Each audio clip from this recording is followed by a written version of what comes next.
física y fisiológicamente estamos perfectamente constituidos para investigar. Sin duda es de los retos más grandes que se nos presentan, sobre todo por lo que ya comentamos en el panel, ¿no? Estadísticas dicen que por lo menos 59% de los niños que utilizan lentes o cuestiones por el estilo y 35% en otros estudios. Hay 3 factores que predisponen ese progreso de la miopía. El primero de ellos es la digitalización de los niños. Hoy día vivimos en una era tecnológica que es necesario que docentes y alumnos conozcan sobre ella.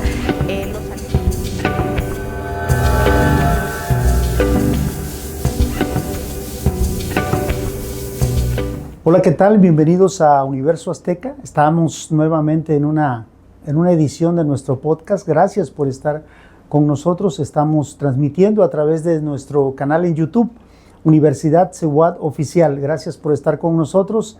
Este programa está hecho para toda nuestra comunidad, para todos nuestros estudiantes, para nuestros maestros, para nuestros padres de familia. Gracias por acompañarnos. Antes de iniciar nuestro podcast, te pido que te suscribas a nuestro canal, que actives la campanita para conocer tus comentarios, tus opiniones y poder crear los contenidos que sean de tu agrado. Muchas gracias nuevamente. En esta ocasión vamos a hablar de un tema muy importante que tiene que ver con la inclusión, que tiene que ver con la atención médica. Y hoy hablaremos de la lengua de señas en la atención y el cuidado del paciente. Y para ello tengo un invitado muy especial. Él es médico, está estudiando la carrera de Medicina General en la Universidad Intercultural de Chiapas, de San Cristóbal de las Casas, UNICH. Está realizando el servicio social en la unidad IMSS Bienestar de Comitán y también ha trabajado ya el internado médico en el Hospital General Juárez de Arriaga, Chiapas. Es además conocedor de la lengua de señas, participó en una ponencia, en un taller de capacitación en la Universidad Intercultural del Estado de Hidalgo, llevando este tema como parte de este proceso formativo de los profesionistas del área de la salud, sobre todo con el interés de fortalecer la atención al paciente. Es un gusto recibir en Universo Azteca al doctor Roger Alberto Coutinho Ortega. Gracias, doctor. Bienvenido a Universo Azteca. Muchas gracias. Para iniciar esta charla, quisiera preguntarle por qué es importante el aprendizaje de la lengua de señas, sobre todo en los trabajadores del sector salud. Ok, me parece de una manera muy fundamental el conocimiento de la lengua de señas, ya que nos encontramos con una vasta variedad de pacientes que acuden a los servicios públicos. Cuando llega un paciente, no llega en las mayores situaciones en las cuales diga, necesito una atención médica, necesito que me apoyen, que me den una atención pertinente. No estamos en las mejores situaciones. Generalmente cuando se acude al sector de salud es porque ya nos padecemos de algo. Entonces debemos de ser empáticos en esta parte y también dar una atención clara y concisa a todos nuestros pacientes. Y tienen que aprender a conocerlos todos, ya que no van directamente con el médico. A veces tienen que primero pasar por enfermería, por trabajo social, por psicología, por cualquier cosa que lleve finalmente al punto clave. Y si desde el primer encuentro nos encontramos con una mala dinámica de comunicación, entonces ahí perdemos al paciente. Dejan de acudir, llegan a tener diferentes complicaciones por una mala atención previa. Y por secundario a la dificultad de comunicarse. ¿Cómo nace en usted el interés por aprender la lengua de señas? Ok, en un principio, durante la pandemia COVID-2019, en San Cristóbal de las Casas me uní como brigadista de vacunas, en las cuales estábamos fungiendo como traductores para las comunidades, en este caso, de mi caso, celtales, para poder dar información. Cuando llega un paciente y dicen, no, traigan a los intérpretes, ya que no podemos comunicarnos con este paciente, llegamos una colega y yo, ella hablando tzotzil, yo hablando celtal, no nos entendía, y de repente empieza a asignar, a hacer movimientos con las manos y nos damos cuenta, oh, es sordo. Y ahí es donde intentamos hacer un montón de mitos y problemáticas que hoy en día me percato de todos los errores que tuvimos, pero nunca pudimos realmente entablar una comunicación. Eso nos llevó a que el paciente se fuera sin su vacuna, se fuera sin entender nosotros qué es lo que buscaba y él sin entender qué es lo que estaba solicitando. Y a partir de ahí dije, no me va a volver a pasar, y empecé a aprender lengua de señas mexicanas. Durante su internado en la ciudad de Arriaga y actualmente en su servicio social, ¿ha tenido la necesidad de atender a algún paciente usando la lengua de señas? Claro que sí, bastantes. En el internado no fueron tantos realmente, porque como llegan situaciones de urgencia, pacientes inconscientes, a veces ni nos damos cuenta cuál es la forma en la cual se comunican. Vemos a un cuerpo, vemos una atención, pero aún así en las consultas de especialidades me llegó a tocar atender pacientes que acudían a traumatología y era una dificultad en la cual se tenían que comunicar, ya que solamente utilizaban la lengua de señas mexicanas para poder comunicarse. En este caso haciendo función de intérprete para los especialistas, y en el servicio social ahí sí, hemos tenido muchísimos más y una gran población. Actualmente tenemos el convenio de intérprete población con la comunidad de 80 sordos en Comitán de Domínguez. Que es parte de estos procesos, ¿no? De poder llevar el lenguaje de señas a todos. Así es. Doctor, ¿puede comentarnos algún caso en particular? Desde luego, no es necesario que mencione nombres, sino generar platicarnos cómo fue la atención de algún paciente donde usó usted la lengua de señas y que eso le permitió tener éxito en esta atención al paciente. Vamos a irnos a algo muy sencillo, en lo cual podemos hablar de información primaria, elemental. Llega una familia, padre, madre, sordos, tienen a su primer hijo, un lactante de 2 meses, el cual inicia con una diarrea fuerte. Lleva días teniendo diferentes evacuaciones, los padres acuden al centro de salud, acompañado de la intérprete, en este caso familiar, la abuela, explicándonos todos los casos. Ya a partir de mi experiencia me doy cuenta de que no debo de fiarme tanto en el familiar. En este caso no es un punto de apoyo, sino un punto que nos lleva a diferentes situaciones y no al problema principal. Entonces me dirijo directamente a las familiares en lengua de señas mexicanas y ahí me explican la problemática totalmente diferente a lo que me estaba explicando la abuela.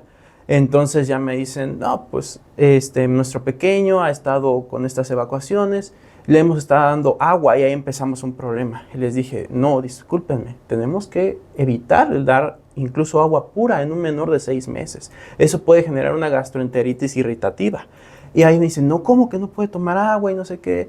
Y empiezan a platicarnos esta parte y ahí es donde me dicen, también le dimos un vaso de chocomil. Encontramos el punto problemático. Un lactante menor de 6 meses no puede consumir más que leche materna. Cualquier otra cosa puede ser completamente irritativa y generar gastroenteritis en el bebé. Cuando tenemos un familiar, un vecino, un primo que ya tiene un hijo, damos estas recomendaciones, ¿no? Por conocimiento general, por salud pública. Pero cuando tenemos estas poblaciones limitadas en el conocimiento de la salud pública, llegan a haber problemas tan mínimos que se hacen tan grandes por esta falta de comunicación para los pacientes. Una plática sencilla acerca de la lactancia materna exclusiva, métodos de alimentación secundaria, el uso progresivo, y la familia se va contenta y ya perfecto, vamos en su seguimiento del menor. ¿Se pudo resolver? Entonces? Claro que sí. Por su experiencia, primero en el internado, después en el servicio social y con todo lo que le ha tocado a usted vivir como médico en estas 2 etapas, ¿cómo considera usted que es real que el sector salud está impulsando el conocimiento de la lengua de señas o es una actividad que está surgiendo en los médicos por iniciativa propia? Vamos de ambas partes. No puedo hablar por todos los sectores. Los sectores públicos, privados como ISSSTE, ISTECH, INSS-Pemex, entre ellos, pues cada uno tiene sus métodos de capacitar a su población. He notado que entre todos los métodos y sectores de salud se impulsan más en las fechas que corresponden a la conmemoración de la población sorda, a la inclusión, y en esas fechas siempre se tienden a buscarnos a nosotros los intérpretes para dar cursos, pero fuera de esas fechas conmemorativas se olvida. Entonces aquí pues impulsamos más diferentes médicos particulares, que llevamos como que un nexo de conexión entre nosotros, estando unos en Guadalajara, otros en Ciudad de México, haciendo este impulso para dar a conocer que la población sorda o con discapacidades necesitan una atención especializada, en la cual no termina siendo completamente compleja, sino simplemente que debe ser un conocimiento extra para poder tener una adecuada comunicación entre los pacientes. ¿Y cómo considera usted qué se requiere para que el sector salud, desde luego, debe partir de una política pública que incluya el trabajo en el sector salud para que el personal en todas las áreas, sobre todo quienes están en hospitales, en estas áreas de urgencias, en estas áreas de atención familiar, se interesen en el aprendizaje de la lengua de señas? ¿Qué considera usted que debe hacerse? Primero, acercarse a los representantes de cada sector poblacional, ya que de estas comunidades, por eso se le llama comunidad sorda, porque están muy bien organizados, encontrándose con representantes que exigen y tienen bien puntualizado lo que necesitan. No intentar hacer políticas públicas directamente sin ellos, sino primero buscarlos, preguntar y ya después aplicar para poder saber qué es lo que necesitan. Y ya que a veces hemos tenido programas en los cuales tienen una recaída por este punto, iniciando creyendo saber qué es lo que necesitan cuando bien pudimos haber preguntado desde un principio. Siguiendo con eso, impulsando a los conocimientos de la población en salud desde el punto estudiantil, no ya en el área profesional, desde el área donde estamos en el aula aprendiendo cosas punto por punto, desde ahí ya podemos empezar a dejar la semilla de conocer más. Lenguas originarias, lectoescritura braille y la lengua de señas mexicanas, pues son los ejemplos que podrían ser adecuados. Es decir, para poder crear esta política pública necesitamos conocer la opinión de quienes están dentro del proceso, ¿no? Claro, de definitivamente. la población a beneficiarse, de los médicos, de todos los que participan. En su currículum, doctor, está ahí el dato de que usted, como una persona que conoce sobre la lengua de señas, fue invitado ¿fue una ponencia o un curso de capacitación? Sí, fue un curso taller realizado en el hospital, en la Facultad Intercultural de Hidalgo, para toda la población estudiantil, ya que también tenían población sorda vasta que acudía al sector público, y me invitan para que pueda enseñarles los fundamentos básicos y llevar el proceso de médico-paciente a través de la comunicación agrafa. ¿Cómo fue esa experiencia, doctor, desde su interpretación de todos los hechos, el llegar a una sede, a una facultad de medicina también, de una universidad intercultural que atiende a una población con otras características, ¿no?, en el centro del país? ¿Cómo fue su experiencia trabajar allá con este tema, con esta capacitación en el aprendizaje y aplicación de la lengua de señas? No puedo mentir que al principio estaba completamente nervioso. Me dicen, vas a llegar, te vamos a alojar acá, te vamos a pagar el avión. Para el momento yo decía, realmente tengo todas las herramientas que esta población necesita. Dudaba mucho en ese momento de mí, a pesar de ya llevar años practicando esto. Pero desde que abordé el avión, desde ahí el destino me dijo, sí vas preparado, porque rápidamente le cuento esta experiencia. Me subo al avión y pasamos más de 1 hora y media sin despegar y decíamos, ¿qué pasa? ¿Qué pasa? Y veo 3 personas sordas discutiendo con el sobrecargo, y entonces de chismoso me acerco y me doy cuenta que son sordos. Y ahí es donde toda la gente estaba gritando, diciendo, haciendo, y ya me acerco y pregunto qué pasó, entiendo el contexto, resuelvo el problema con unas simples palabras en lenguaje de señas mexicanas, que no nos llevó más de 5 minutos y pudimos despegar, todos contentos afortunadamente. Y cuando me doy cuenta, aquí se puede resolver el problema. En todos los sectores, simplemente con los fundamentos básicos se puede resolver cada problemática, desde un entorno social, desde un entorno público, desde un entorno privado, y claro que sí, mucho más necesario un entorno médico. Llegando allá, completamente acorde a las expectativas que se tenían. Hablando de esta lengua de señas y de su aplicación, también comenta usted que se genera como una dificultad en la atención al paciente cuando habla una lengua indígena, una lengua original, ¿no? Entonces, ¿cómo hacer ahí? ¿Se requiere de un traductor o ahí se aplican también las señas para que el paciente pueda indicarle al médico cuáles son sus síntomas o cómo se siente, ¿no? Ok, depende qué tipo de lengua originaria nos encontremos. Hay cosas que sí nos podemos ir basando en sintomatologías, podemos aprender diferentes conocimientos diciendo Kushkotan, Sak Ana, y diciendo diferentes partes del cuerpo, interpretando cuál es el motivo de la consulta. Igual en la lengua de señas mexicanas, cuando nos encontramos un paciente sordo de una comunidad indígena, aquí encontramos no solamente una lengua originaria primaria, sino una L1 siendo la lengua de señas mexicana, la L2 siendo la lengua originaria y la L3 siendo el español. En la gran mayoría de estos es muy complejo, ya que tenemos un nivel de analfabetismo muy grande en México y aquí se necesitan de verdad docentes extremadamente capacitados para poder enseñar el español en esta parte. Tenemos que recordar que, por ejemplo, la lengua de señas es diferente el español signado a la lengua de señas mexicanas, que son contextos totalmente diferentes. No significa que sea imposible.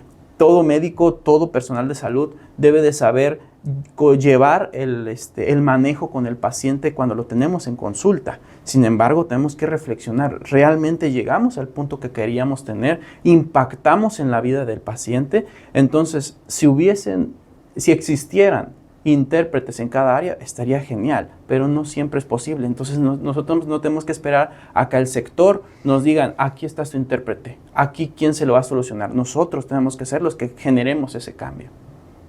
Forma parte de una iniciativa del médico. Claro que sí. Y nos habla usted también de la importancia de aprender el lenguaje braille, ¿no? Ah, sí. En mi particularidad también manejo la lectoescritura braille, formado en el Hospital de Alta Especialidad de la Luz en Ciudad de México.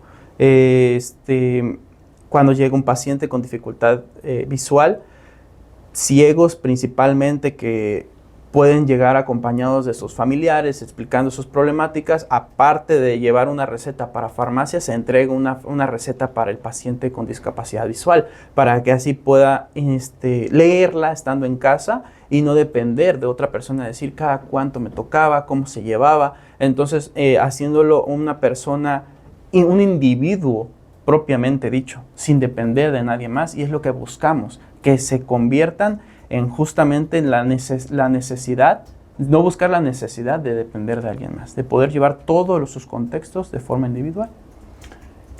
Doctor, para efectos de poder comprender la importancia de la lengua de señas y tener mucho cuidado en la forma en que se trata al paciente, ¿cómo es lo correcto? Si no puede ver, ¿lo correcto es con discapacidad visual? ¿Eso es lo correcto?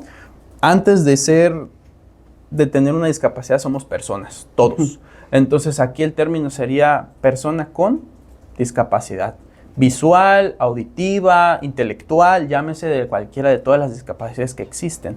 Acá, por ejemplo, retomando el tema de la sordera, se escucha mucho el término sordomudo, que eso es una problemática muy, muy grave que tenemos, ya que las mismas poblaciones lo toman como un insulto. Exacto. Por el mismo hecho de que yo no pueda escuchar, no significa que mi aparato fonador no funcione. Tal vez no funcione de la forma que tú esperas que funcione, pero funciona.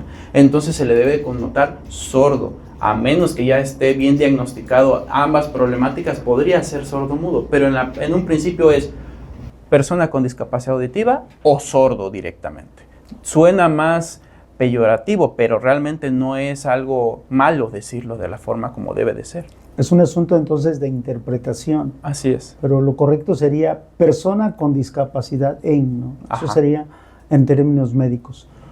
Doctor, en su experiencia como médico, ya en esta etapa del internado, en la etapa del servicio social, usted trabaja con un equipo de médicos, con enfermeras, trabaja con asistentes médicos de acuerdo a la estructura que tenga el hospital donde se desempeñe, y eso hace que todos colaboren y todos forman parte de este proceso de atención. Nuestra institución, nuestra Universidad CEUAT, durante 31 años viene trabajando para formar enfermeras, para formar enfermeros licenciados en optometría, imagenólogos a través del programa de técnico superior universitario en imagenología. Hemos formado trabajadores sociales y también estamos trabajando en esta parte de que nuestros enfermeros puedan tener la posibilidad de una especialidad a través de nuestras especialidades en enfermería.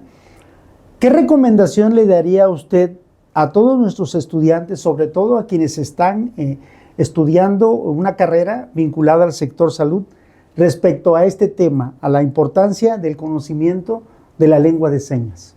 Ok. Bueno, recordar a todos los estudiantes de que si ingresaron a una carrera que tiene que ver con la atención del paciente en el área de la salud, con llámese técnico superior imagenólogo, llámese enfermero, enfermera o trabajador social, entraron en una carrera en la cual van a entrar con un paciente que está buscando un auxilio, un apoyo, y lo estamos haciendo por ellos.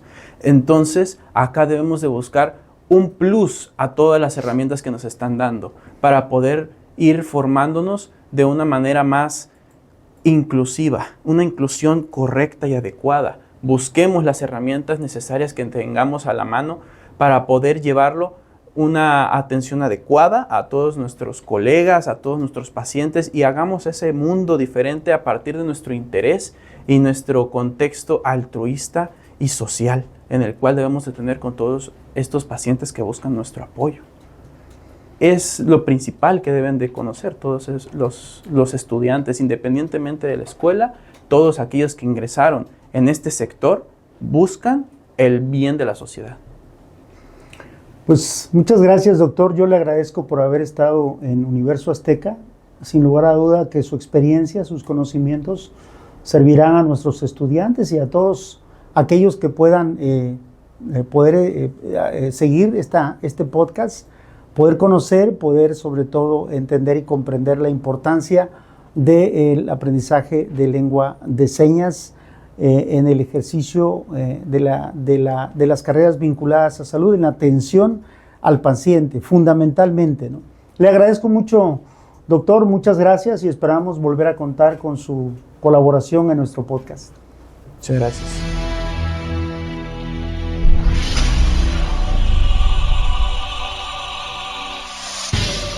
Física y fisiológicamente estamos perfectamente constituidos para investigar. Sin duda es de los retos más grandes que se nos presentan, sobre todo por lo que ya comentamos en el panel, ¿no? Las estadísticas dicen que por lo menos 59% de los niños que utilizan lentes o cuestiones por el estilo y 35% en otros estudios. Hay tres factores que predisponen ese progreso de la miopía. El primero de ellos es la digitalización de los niños. Hoy día vivimos en una era tecnológica que es necesario que docentes y alumnos conozcan sobre ella.